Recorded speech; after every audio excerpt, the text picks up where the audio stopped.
Hey everyone, ready for another deep dive? Yeah. Today we're going to tackle something we all do every day, but probably don't think too much about. Oh, yeah. I'm intrigued. What is it? Greetings.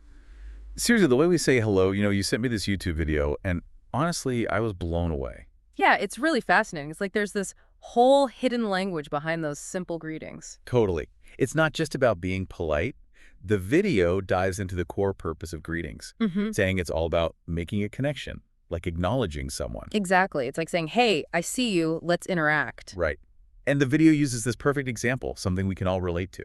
Two people waiting in line at a coffee shop. Ah, yes. The busy morning. And what are you having? Small talk. Seems superficial. But it's not. It's like this unspoken way of finding common ground, right? Exactly. It's a subtle dance of information sharing. Like we're searching for those little connections. Both ordering oat lattes or complaining about the long line makes you feel like you belong, even if it's just for a few minutes. Exactly. But then the video takes us to a completely different scene. A networking event. Oh, yeah. And the whole vibe changes, doesn't it? Completely. You walk in and suddenly it's like everyone put on their professional mask. So true. The air feels different, even the greetings.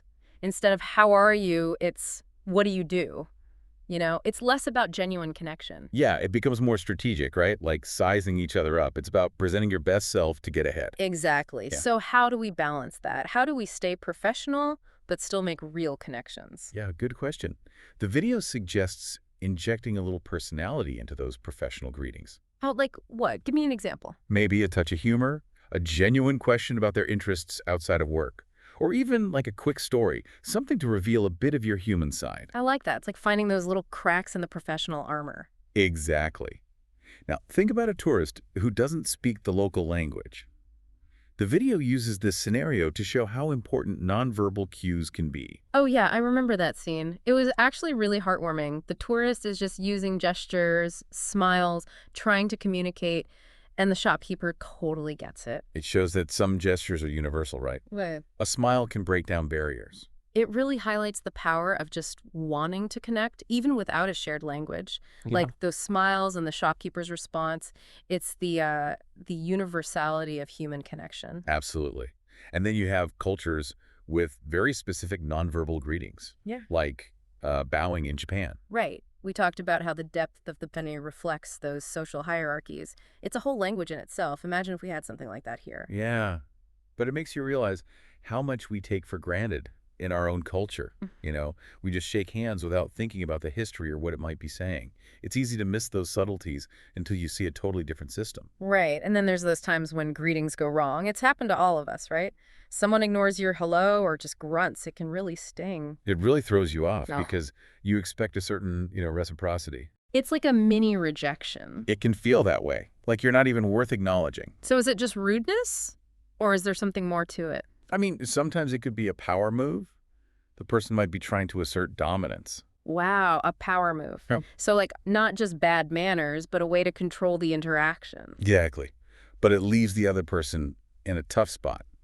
You call them out, try to salvage things. It's amazing how much these little moments reveal about social dynamics. Right. And it gets even more complicated when it's someone you can't just walk away from, a coworker, or even worse, your boss.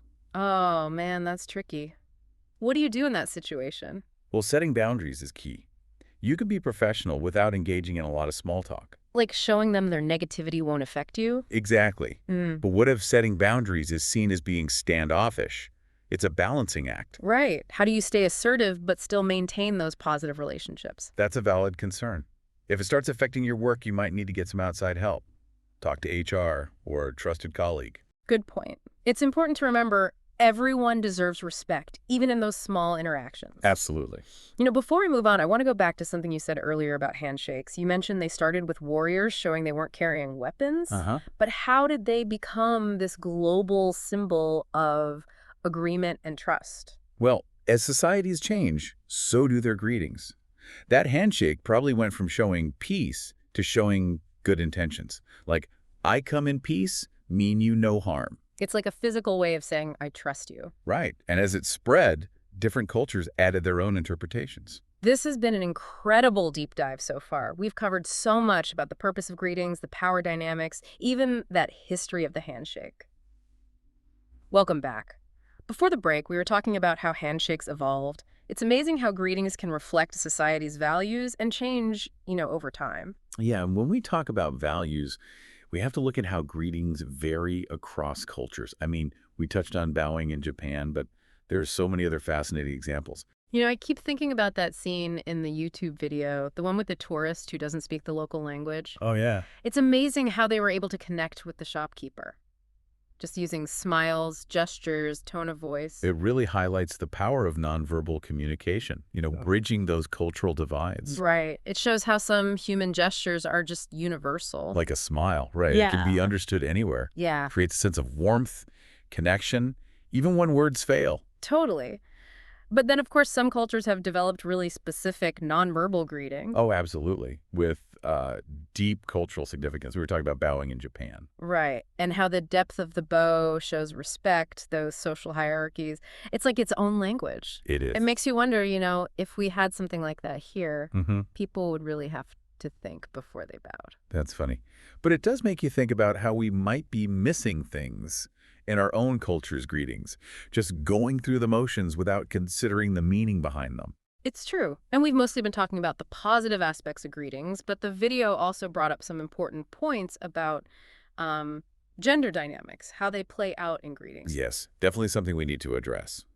Research has shown that women often face a double standard when it comes to greetings, especially in professional settings. Oh, really? How so? Well, they're expected to be more approachable, more friendly, while men are allowed to be more assertive, even, dominant. Interesting, because that kind of ties back to what we were saying about handshakes. Uh-huh. A firm handshake from a man, it's seen as a sign of strength, confidence, but a woman doing the same thing might be judged negatively. Exactly. So women have to navigate these unspoken rules while also trying to be seen as competent. It's a tough balancing act. It is. There was actually a study from the University of California. They found women who initiate handshakes are often perceived as less likable, less hireable even, than men who do the same. Wow, that's pretty shocking. And makes you think how often we might be unconsciously reinforcing these biases. It's a good reminder to be more mindful, of our behavior and how we might be contributing to these inequalities. So how do we challenge these outdated norms? How do we create a more level playing field when it comes to greetings? Well, first, we need to be aware of them. Well, Once we recognize those biases, we can start to challenge them. okay, so if you see someone criticizing a woman for a firm handshake, you can point out the double standard. Exactly. It's about being an ally, advocating for those more equitable practices. And men can be more aware of their approach, too. Absolutely. Maybe taking a step back, being more approachable instead of dominant in their greetings. Right. Men have a huge role to play in dismantling these gendered expectations. It's about being mindful of those power dynamics, striving for more balanced interactions. This has been so eye-opening. It's amazing how much we can learn from something as simple as a greeting. It is. Greetings are like these tiny windows into our cultural values, social norms, even our own biases. Absolutely. And by paying attention to them, we can understand ourselves and the world around us a little better. I agree. Welcome back to the Deep Dive. We've been on quite a journey exploring all these fascinating aspects of greetings. I have to say, this has really changed how I think about something I used to, just do automatically. Yeah, it's amazing what we can learn from something as simple as saying hello. All those hidden meanings, the cultural differences, those gender biases, things we might never have noticed before. Exactly. And it all started with that YouTube video. In the last part, we were talking about that double standard women face, especially in professional settings. It's a good reminder that even those small interactions can reflect those bigger biases in society. Yeah, for sure. And it's disheartening, to see those biases. Yeah. But I also think it's empowering to be aware of them, to recognize them when they happen. Absolutely. And speaking of change, I was thinking about something else the video touched on, how greetings have evolved over time. They use the handshake as an example, Yeah. how it went from, showing peace to being a symbol of trust, honesty. It makes you wonder, what's next for greetings?